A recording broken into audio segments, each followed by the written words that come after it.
bir avuç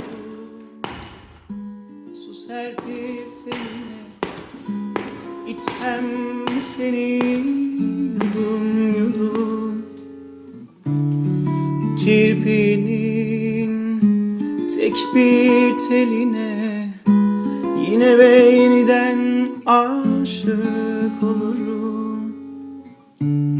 Sana bıraktım oyuncaklarımı, dışarı attım hep susacaklarımı.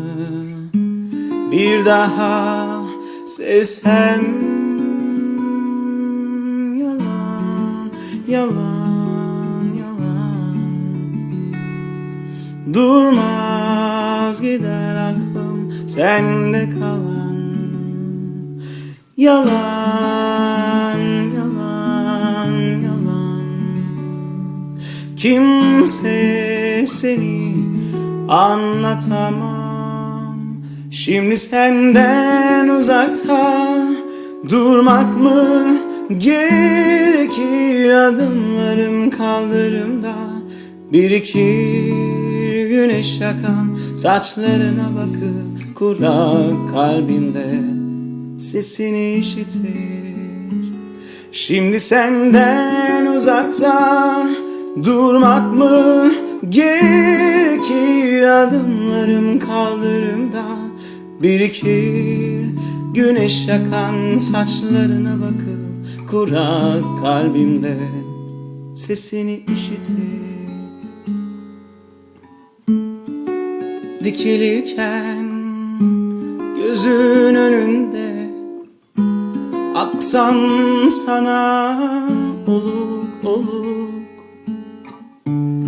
Yeşil bakan gözlerinde biz yine çocuk mu olduk?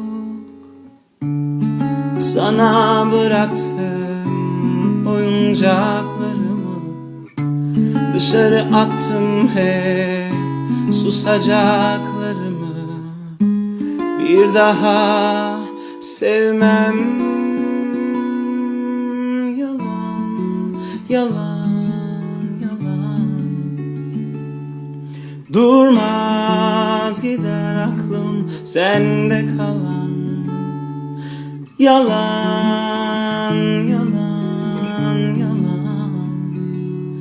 Kimse seni anlatamam.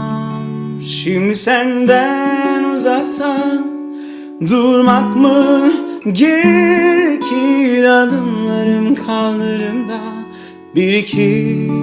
Güneş yakan saçlarına bakıp kurak kalbimde sesini işitir. Şimdi senden uzakta durmak mı gerekir? Adımlarım kaldırımda birikir. Güneş yakan saçlarına bakıp kurak kalbimde sesini işitir. La la la la la la la la la la.